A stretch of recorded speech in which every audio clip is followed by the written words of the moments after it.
This is The Rise Leader, the podcast dedicated to empowering today's leaders to create lasting impact. Each episode delivers insights, strategies, and inspiration from top professionals and visionary thinkers, designed for those leading teams on the front lines and from the executive suite. Discover actionable tools and inspiring stories to elevate your leadership journey. Step up, make a difference, and join the Rise Leader community. Welcome to the Rise Leader podcast, where we are committed to sharing actionable leadership insights to empower our community to level up their leadership. Today's episode is sponsored by Burgess. Better building starts here. Today's episode is Beyond the Hammer. My guest is Brian Gottlieb. Brian is a best-selling author of Beyond the Hammer. Brian is also an inspirational speaker and a successful entrepreneur. Brian, could you start by telling our community a little bit about your career trajectory? It was a wild ride, and thank you so much for having me on your show here. Absolutely. Yeah, it was a wild ride. I never planned on building what ended up getting built. It wasn't like this giant strategy behind it. And I think a lot of us, especially in the blue collar industry, we end up with a business, but we don't necessarily start with that in mind, right? We have a job and we just want to get away from that job, and then we get a little bit of traction, and before you know it, we have a lot of people, and then we have a real business. And anyway, so yeah, got tired of being on the road in the home improvement space and doing consulting, and I decided to open up my own home improvement company in Appleton, Wisconsin, where there are more cows than people, by the way. I opened it in the back of a friend's warehouse in 2009 on a plastic folding table with $3,000 in cash. And as you know, fortunately, through stubbing my toe a bunch of times, but also making some good choices, as in 2022, when I sold all the businesses, I had 600 employees and revenues in excess of 150 million a year. Wow. So it was a good journey. Yeah. Wow. It's a good ride. Love that. Can you tell, usually the first question I like to ask all the guests is, how has your career path shaped your leadership style? My career path 100% shaped my leadership style. And again, I think like a lot of business owners, the truth is, as we're growing a business, more times than not, we have no idea what we're doing, right? We have this imposter syndrome. Right. Do I really know what I'm doing? Should I be doing that? Am I giving the right? And that's perfectly normal. If we've done this 12 times before, that would be a different story, but it's new for everybody. So for me, it was really about what I think the biggest impact was when I had the epiphany that the ceiling of the business was directly connected to the ceiling of the people on the team. That if I truly wanted to grow a business, I had to focus on growing people. And I think that was probably my biggest epiphany. And then all other decisions flowed from that overarching concept. We all have aspirations to grow. And as we both know, in the early days of starting a business, when the entrepreneur is the sole employee of the company, the success of the business is directly connected to the entrepreneur's ability to execute. But as a business starts to grow and you start to add people, now all of a sudden success is more driven based on how the teams execute while the owner is watching and while nobody's looking. So it's really all about people development in business. So that's kind of what I like to focus on. I think the other thing that struck me was it seemed like, if I recall from the book, you started the business and you maybe felt your own sort of ceiling, and then you reached out and explored higher education, right? I did. And talk us through that, because that seemed like an interesting way to go about, and especially the place that you attended. So let's talk a little bit about that. Yeah, full disclosure, I barely graduated high school. High school was not my thing. I didn't like to read out loud. None of that. I did everything I could do not to do homework. Okay. Anyway, so getting into the workforce and not having a college degree, again, and then starting a business, I got to the point when I was probably around $30 million a year in revenue, and I had maybe 50, 60, 70 people working for me. I'm like, I simply don't know what I'm doing. So I heard about this program at Harvard Business School. It's called OPM, which stands for Owner, President, Manager. And it's for companies doing more than $10 million a year for the entrepreneur to go to. And it was a 3-year program where higher education, I became an alumni of Harvard Business School when I was age 57. So it was pretty cool. That's phenomenal. Yeah, and I love that. Like, deciding what your own limits were and exploring you needed more. And it sounds to me like you wanted to get in a place with great structure and great reputation, but with great people and great ideas about what future success might look like. The one thing that you and I have in common, as do all the listeners and viewers of this podcast, is we all recognize the importance of keeping a learning mindset, right? If we want to grow, the goal is how do we do better tomorrow than we did today? How do we expand our capabilities? And not just for ourselves, but also for our team. Right. So, all of these things are really important, I think. I love that. So where I'd like to go next, Brian, and I just want to, first of all, highly recommend the book Beyond the Hammer. I was recommended your book when it came out by one of the other examiners on the National Housing Quality Award. And so we'll give a quick shout out to Tom. He recommended the book to me, and I'm a lifelong learner and student. And so if he recommended the book, I thought, all right, I can definitely do that. And so the way that I usually do it is I'll listen through Audible to start with, and then books that really resonate with me, then I'll get the actual book and read it and do a full deep dive. And I've done essentially all of that with your material thus far. And what I've already said to you, which I'll say to the community now, is what I loved about the book was the framework that you use. And so the way it works is the first half of the book is sort of a fun parable, not necessarily fun for all the characters, but where this young person inherits basically the company from his father that unfortunately passes away, and he finds himself trying to run now the business that he was actually a part of, and he starts coming up against several struggles, but fortunately he finds a mentor to help guide him through running a business effectively. And then so we can go anywhere that we want to go today in the conversation. The way that I had it, in my mind was maybe we would start with unpacking the 5 pillars individually, and we could get into the, managers need a checklist. The second half of the book, I'll tell the community, is then you unpacking basically all the wisdom that was shared in the parable in detail. And I believe you refer to it in the book as an actionable blueprint, which I would agree with. I really like the way that your book broke this down in a very practical and pragmatic way. And so are you good maybe stepping through the 5 pillars, or any thoughts before we dive in? Yeah. So the why behind the structure of the book was, when I started writing the book, I felt like it was just another leadership book, and I wanted something that was stickier, more approachable, things that every one of us can relate to. So putting characters in real life situations that happens in this industry is so important. So you get to see how George, who's the character, is struggling and picks up a mentor, how he's dealing with real world problems, and how the pillars of leadership actually help fundamentally change not just his business, but the people on his team. The common challenges of whether it's subcontractors or employees that might not take ownership of their work, or inconsistent results, or really difficult hitting targets and having any level of consistency anywhere in the business. So that was the reason for the book. But I also wanted to make it, look, we're all very, very busy people, right? We have a lot on our calendar.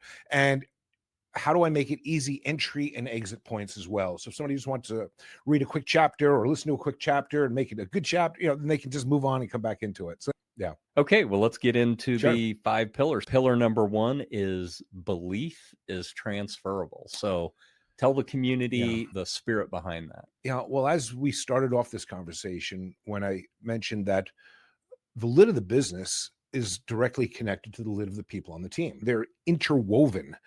And if I want to first have people realize their potential and then help them reach it, they have to know that it's within them, right? And we have something known as FUD, which stands for fear, uncertainty, and doubt. And we have all these limiting beliefs inside of our heads that think we can come up with a long list of reasons why we can't do something or why we wouldn't be good at something. And so do people on our team. And we need to break through that by letting people know, first and foremost, that we believe in them, but not so much that I believe in you. It's I believe in you because I've seen you do X, Y, and Z, and this is why I know you can be successful at something else. It's really about, it's transferring belief with substance. And I think it's a fundamental pillar. If you want to raise the ceiling of the people on your team, you have to raise their internal belief system first. I love that. And yes, I really do love that belief, because to me, that gets to that spirit of genuine. So maybe we can break down that for a minute, because you do unpack that in the book. What I liked about the belief because is you are highlighting things. Again, I always come back to that word being genuine, because it doesn't work when you say, hey, I've got belief. We can all just get her done, right? Yeah. Rah, rah. And what I liked about the belief because was where you get to that genuine nature, but you're giving people feedback on perhaps the strengths. And that's what I love so much about leadership in general is, to me, it's oftentimes seeing in people what they're not able to even see in themselves. When we think about training our kid to ride on two wheels, and when you take the training wheels off, it's you hold onto their seat and you run behind them holding onto that seat, and they're scared at first and they're pedaling wobbly, but it's by your positive encouragement. You got this. I know you can do this. You've been practicing for a while. I know you can get this done. And next thing you know, the kid is like riding on their own. They say, look at me, Dad, I'm doing it. But that transfer of belief was necessary for the child to believe in the parent. The child needed to believe in the parent so the child could then believe in themselves. So the whole concept of belief, because it's kind of like, to do another analogy to it, think of it as gratitude plus. So as an example, on my way over here, right, I wanted a cup of coffee. So I stopped at the little Jack in the Box around the corner from here, right where it's at. Yeah. I got a little breakfast sandwich while I was waiting, and she made me my sandwich and put it on a tray. And I didn't just say thank you. I said, oh my gosh, thank you so much for making my breakfast today. I'm on a podcast. Now I'm going to feel really good. And she's like, oh my gosh, oh, you're so welcome. I really, that little bit of extra oomph, putting reason behind it, putting substance behind our gratitude, our belief, all of those sorts of things, taking a moment to add substance, I think provides meaning. It makes it real. It makes it sticky. It makes it authentic. And then you're no longer just a cheerleader. So that was what it was all about. I love that. Yeah. I love the gratitude plus. That's Yeah. beautiful. All right, let's get into pillar number 2, which is leader shape culture through purpose and direction. It's an important pillar when we think about what is culture, first of all, right? Culture, workplace culture is a shared set of thoughts, beliefs, and behaviors amongst your team and how they perform. And again, if we want our team to perform at a high level and with consistency, that's the culture is what creates that environment. And culture it starts in how people think. And how should people really think about what they do in your business, right? What should they really be thinking about? Are they making widgets, or are they doing something much bigger? Is there purpose and meaning? And when we talk about purpose and direction, it's really about a meaningful mission and vision statement. I think it's surprising how many companies either don't have a mission and vision statement clearly written, or it's in a bubble somewhere and nobody really knows it. Nobody could recite it. I mean, it's this thing on a website or whatever. And it is the driving force behind your culture. It's why do we exist? And a vision statement is, what do we aspire to become? It should be challenging. What 4 or 5 years from now, who are we? What do we aspire to become? And how do we win? What are the behaviors we need from people on our team in order to reach our aspirational goal? Without these things, people don't really know. They go through the motions, and it's kind of like just a job. They can't see their personal contributions to the overall grander mission of the business. That even translates to an important part of business, giving back. And I think you use the example in the book where your organization got to the place, even philanthropically, where people within the organizations were thinking about different ways where they could give back to the community. And you guys came up with this great idea about, hey, we're a remodeling contractor and we're taking all these old windows out of the home. And then you're like, well, I mean, instead of just throwing them in the trash, like, what else could we do with this? Can you talk a little bit about that? Because I thought that was Sure. Because most of the community here would probably thinking about how effectively we run our organization. But I thought a really cool tie to that was like the backside of it when you are financially successful and abundant and you have this meaning. But I think it speaks to that whole purpose. Like, why are we here? yeah, we're here to do great remodeling projects for our customers. We're here to earn a profit. We're here to grow. All these other beautiful things within an organization. We're here in business. What is the purpose of business? Look, it's to make a decent profit decently. And what does it mean to be decent, right? And our mission statement was to do well and do good. So how do you activate your team around that? Many years ago when I had my business, look, would I write a check to like some nonprofit and give the check away? And I felt like it was going in this river, and I never saw the results of it, nor did anybody on the team really feel like, oh my gosh, that was like the coolest thing in the world. So how can we bring our mission and vision to life by letting everybody in the business participate in it, giving them each a piece to own, give them each a chance to make a decent profit decently, give them each a chance to do well and do good. One example was our Windows for a Cause program. You put windows in people's homes, you take the old windows out and you throw them in the trash. Instead of just throwing these sashes in the trash, we started giving them to local artists and community members and all kinds of people. And we would have them turn these old sashes into beautiful art pieces. And then once a year, these art pieces would be displayed. We would do a giant auction with all the members of our community showing up, and all the money would go to help somebody in our community. The first year was this guy named John Green, who was a Vietnam War veteran, and he's been stuck in a wheelchair for 40 years. And we raised enough money to get him a custom wheelchair that stands up. So John Green can stand up for the first time in 40 years.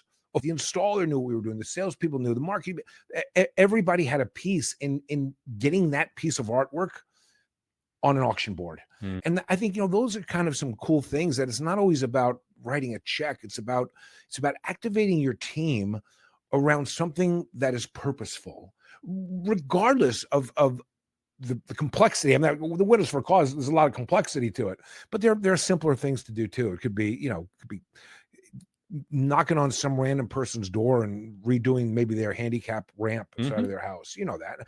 The thing is, a lot of blue collar people do that anyway. Right. The more you can do that, maybe intentionally, it's really kind of cool.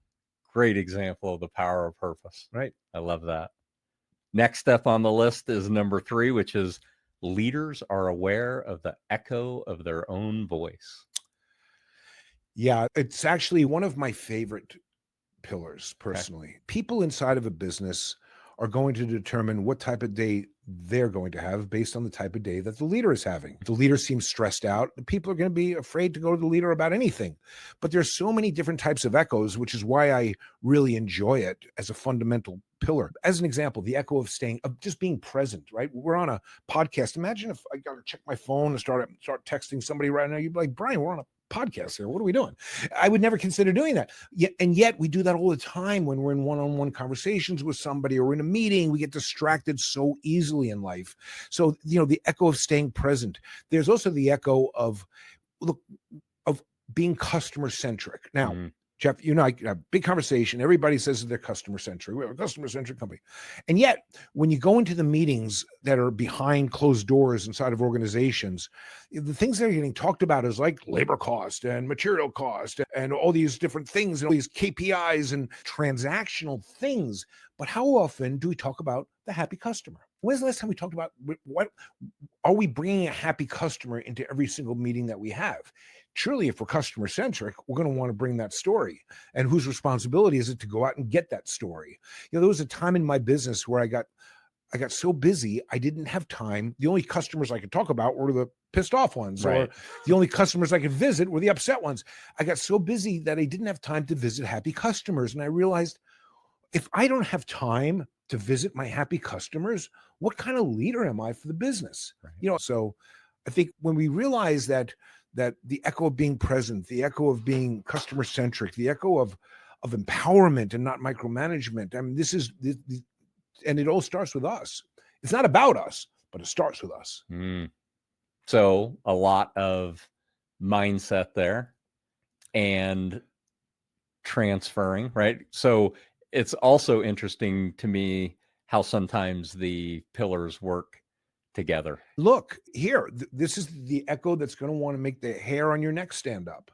And it's not in the book, but it just happens to be the truth. We have grand aspirations for training and developing people and our own personal goals in life. And does our calendar send that? Is it a true representation of what we really want to accomplish in life?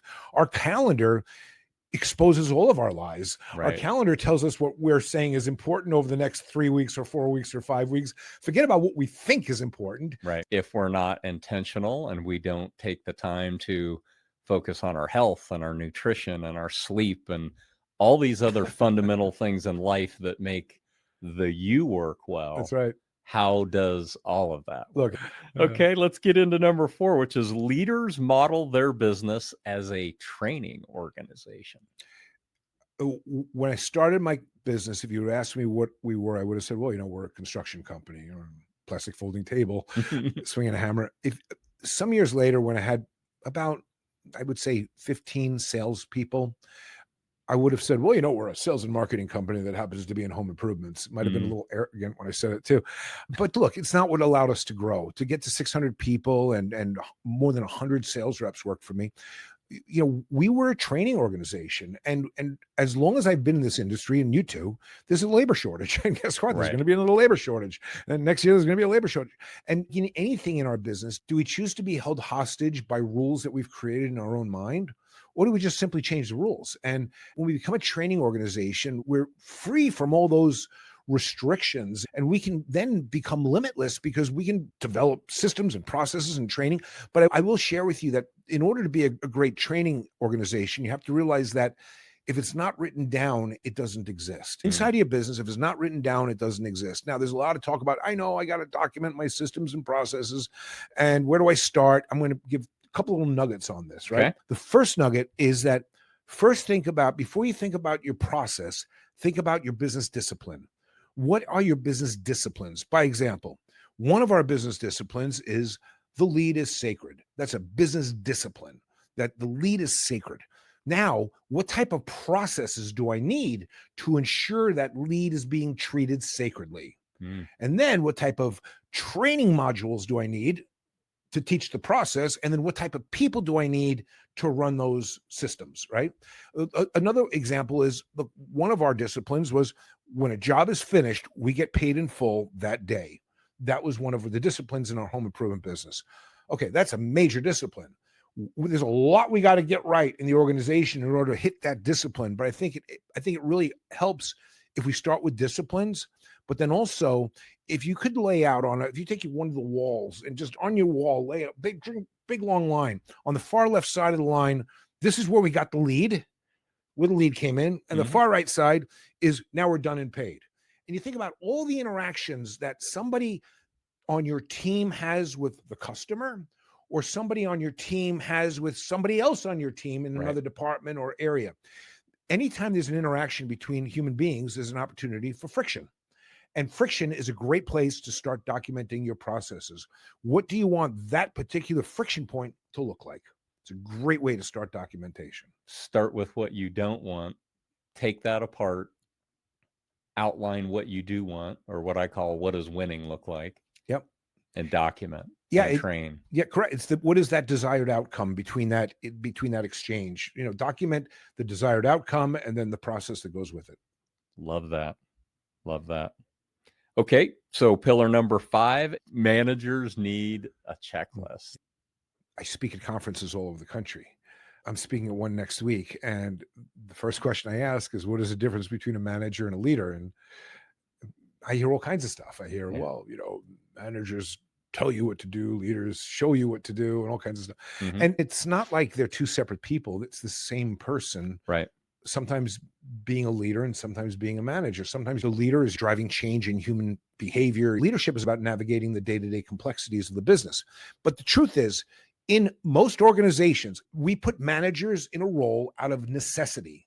Oh my gosh, we're growing. We have a lot of people. I need to plug a manager in. And that manager is typically the person with the most experience, and they have never been trained on how to be a manager. So the 10 practices it's a training module for managers. Sometimes some of these are leadership principles, which we call levers of influence, and some of them are management principles, which we call levers of control. At the end of the day, a manager should be able to know, am I being a good manager? How do I tell beyond the KPIs that I'm being the best leader manager for my team that I could be? Like being supportive, right? Starting with identifying gaps in someone's skill set or where I want to go next, which is mindset, right? Identify those gaps, start with support, toggle from there. Right. Where are the gaps and how can I help close those gaps, right? Right. And how important is mindset? I mean, really, it's the way our team thinks, the way a manager hires, fires, promotes, compensates, publicly rewards. That's how people are going to think about your you can say you have whatever culture you have, Right. but ultimately we can tell the culture based on how an organization hires, fires, promotes, compensates, and rewards, because that says what the priorities are. And that really defines what the culture is. So, and how people think about the business significantly impacts how they perform, because how people think affect how they feel. How they feel determine how they act, which means, are they showing up on time? Are they looking for another job? Are they being productive? Are they working safely? All of these things that determine organizational performance. Yep. Any specifics on where I wanted to go specifically with mindset? It feels to me, you could correct me if I'm wrong, that your mindset has been forward thinking for quite some time. First of all, I guess, has it always been that way? Well, it has been such a great question. I was having a conversation with my neighbor who was actually a PhD in leadership, but he's retired now. And we were talking about this very thing about being purposeful, right? Yep. And mindset and being purposeful. And I think in business, sometimes the purpose of is to just to stay in business, right? How do I just stay in business for another day? Or how do I just cover payroll? But then over time, we then start to get out of ourselves and say, okay, I can be more forward thinking on people and all those sort of things, because that's what's really going to get us to the next level. Love that. Yeah. Love that. So specifically then on mindset, where I wanted to go after Yeah. that preamble question was, any tools or any suggestions for, because most of our community here is either senior level or mid-level leaders in an organization. So that's why I'm such a recommend on the book. Yep. It's written for them. It's written Exactly. For them. Yeah. So any suggestions for helping others change their mindset? Could be the worker on the team, could be a next level report. Yeah. Well, look, it starts with us, right? As leadership begins with us, but it's not about us, right? And part of it is, look, I think a lot of times we tend to surround ourselves with noise. There's more stuff out there that tells us why we can't do stuff than why we can. Right. But I also think it's about what food do we take into our bodies? What information do we take into our bodies, right? If you are watching a Rise Leadership podcast, you're ingesting the right information that expands your mindset and your personal belief system, right? How do we provide that to the people on our team as well? Right? What are they getting fed? What is our culture feeding people? I mean, I'll give you an example. I've challenged a few friends of mine that the one term that kind of makes me twitch a little bit when it comes to culture is people tell us we have our business is a family. And I mean, I get that, but to me, a family is unconditional love. To me, our business is a team. We're a winning team. And if somebody's not fitting our culture, well, we know that culture is shaped by the lowest level of acceptable behavior. And what happens is what we tolerate, we actually attract more of. So like if a manager, maybe you're having a Zoom meeting with your team and 3 cameras are off. I promise you, if you allow that to happen, next week, 5 cameras will be off because, I didn't know we turn our cameras off. Before you know it, nobody's going to have the camera on. Or if you allow people to be 5 minutes late to a meeting and nothing said or done about it, next thing you know, more people will be 5 minutes late to the meeting because I guess the meeting starts 5 minutes later. What we tolerate, we attract more of, and culture is shaped by the lowest level of acceptable behavior. And our culture is our team. And if you want a high-performing team, you also have to carve out areas that aren't strong culture fits. Now, of course, you want to try to coach it up, right? You want to coach it up, but you cannot simply sit back and do nothing, because that too sends a horrible echo through the entire organization. And there again, the pillars going back and reinforcing themselves. So what I picked up from the beginning was what I refer to as demonstrate what you want more of, right? So I have another saying, so goes the leader, so goes the team, That's right? right. That's right. Again, that's like that Yep. evidence, right? And then you talked about surrounding yourself, right? Like use the example of the podcast. What are you filling your mind with on a day-to-day basis, which I'm in total agreement with. And then, sort of interestingly enough, you hit on what I was going to call like my last topic. And then I definitely want to see if there's any other parts of the book that you want to unpack specifically, or just leadership elements in general. And you mentioned it a couple of times in your last answer, which is, and this is one of my favorite. I think I've actually sent you the parts of my workshop that I've incorporated your work now into, because I'm constantly iterating. And I use your quote specifically out of the book, but the synopsis is culture is shaped by the lowest level of acceptable behavior. And you've hit on the word that I use a lot, which is tolerate. Mhm. And you use some really good examples there, the Zoom and whether you're going to have your camera on or will you accept being late. That is, to me, something when I'm coaching next level leaders or senior level leaders, will focus on the tolerate piece, because, and I think you, and I'd love to hear what you think about this. For me, it always starts with awareness, right? Because you mentioned this before, we're all running really hard in life, and it's hard to run a great business and have great relationships and keep your health in mind and all those things. It's life, right? That's right. So for me, it always starts with awareness. And, I go through the cycles, right? But I have, it almost feels like an internal barometer, right, for what I will tolerate. First of all, before I'd ever go to what I will tolerate in others, what will I tolerate from myself? Love that. Right. Yeah. So, any other thoughts on the culture shaped by the lowest level of behavior? Because that is the other thing that I've seen in business and in life, which is, it is these tougher things, right? When somebody is not performing, they're not hitting their metrics, and even tougher to coach than, in my mind, performance is behavior. They're both possible, but neither are easy. So, So one of the practices of a top performing manager is to have something called the team vision statement. You have a company vision statement, and every team should have its own vision statement. And that team vision statement should talk about what does the team aspire to become and what behaviors are required from us on the team in order to reach our aspirational goal. As an example, let's say it's a whatever, an installation team. It's, we aspire to be a best in class install team committed to improving every home. We win by keeping a positive attitude, by showing up on time, by always being gracious, whatever those things are that are important to the team. That plus the concept of, so you take that, right, the vision statement. Now let's put that in a box for a second. On the other side is KPIs, right? And people need to know how their performance is being measured. And if I don't know how my performance is being measured, how can I know if I'm doing well or not? right. Those two things came from the concept that I don't like having difficult conversations with people. That is not my favorite place to go. I don't want to have to beat somebody up or have a difficult conversation or talk about performance or attitude. So I needed to create guardrails in order to do that. So I needed to have, so if I have a team vision statement, then it's no longer personal. It's now I can talk about how their behaviors are aligning to the team vision statement behavior. If they're not hitting the numbers, well, now I can talk about how their performance isn't living up to the expectations that, by the way, also drive their own compensation.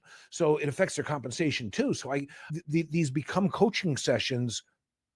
So it moves from this crucial conversation to I can truly have coaching sessions. I can coach up performance using KPIs. I can coach up attitude using alignment to the vision statement. Love that. And they're both just tools. Love that. Beautiful. Okay. Well, I've got a couple of closing leadership questions, but was there any other parts from the book that you think would be helpful for the community, or other insights that you think would be beneficial to share? Well, I think in general, there are a lot of businesses out there that know how to produce revenue, right? They produce revenue. Maybe they lack systems and processes and organizational structure. Everything's firefighting all the time. We see that all the time. I've been there. There's no doubt that chaos can produce revenue, but it's discipline and organizational and team alignment that delivers profits. We really want to get to a profitable business. It's very difficult to get there when you have chaos, high turnover, friction between departments, and inconsistent results. Your team has to be aligned and properly positioned to win. The 5 pillars is what you align them around. And they're not my pillars, by the way. They're every business's pillars. They have to determine what they mean to them. All right. Well, my 2 closing questions that I ask all my guests. Number 1 is, who has been the most impactful leader in your life or career, and how so? Yeah, I've been very fortunate to have a lot, but I would have to say my mom was a terrific leader. She was way ahead of the trend as a woman in the workforce. So I remember she tells stories about when she worked at Bulova Watch Company back in the 40s and 50s. And they didn't have a woman. She was an executive with Bulova. They didn't even have a woman's bathroom on that floor. So they had to build a woman's bathroom for her to work in that facility. And I just think that, she's always been the type that didn't let obstacles define her, and I think that's what she taught me, that, we aren't held hostage by rules in our mind. We all are truly limitless.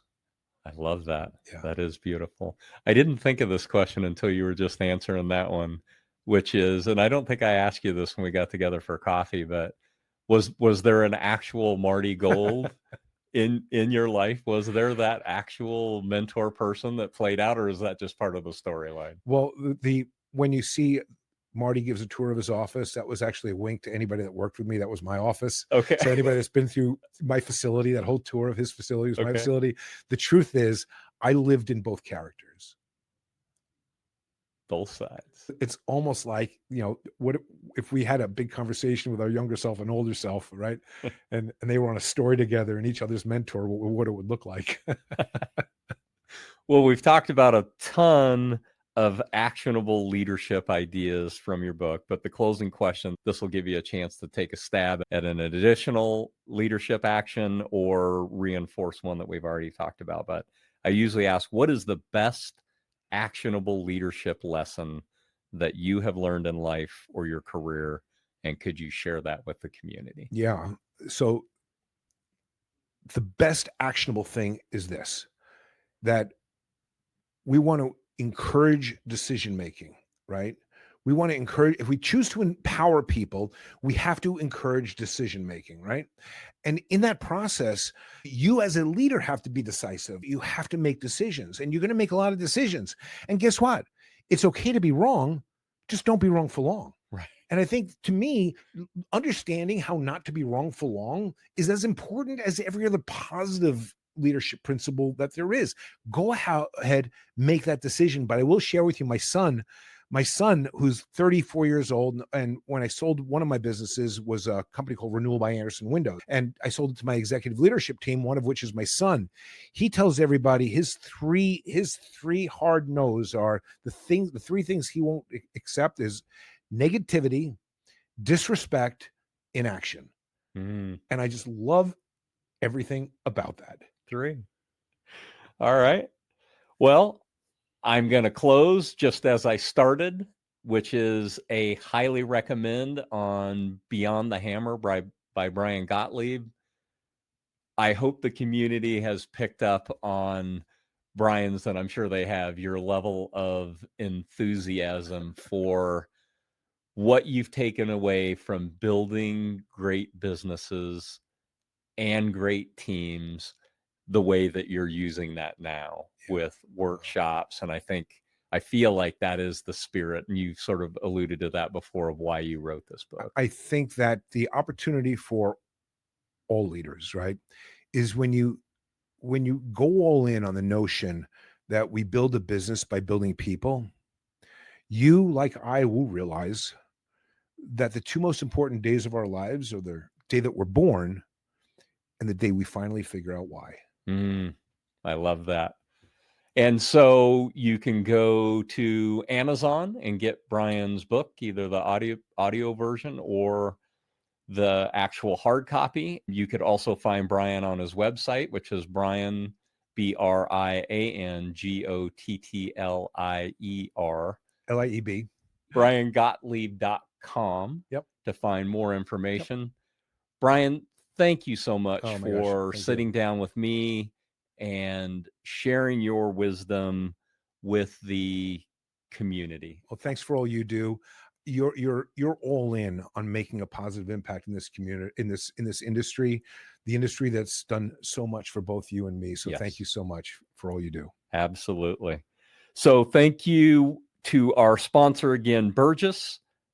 Better building starts here. Thank you. Of course, please don't forget to subscribe, like, or share the podcast, and we would love to have a review.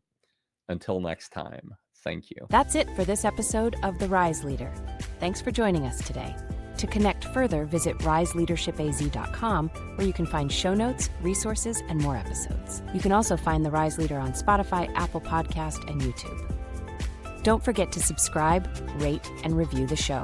Your feedback helps us reach more leaders and continue to deliver valuable content. Until next time, remember to step up, make a difference, and lead with impact.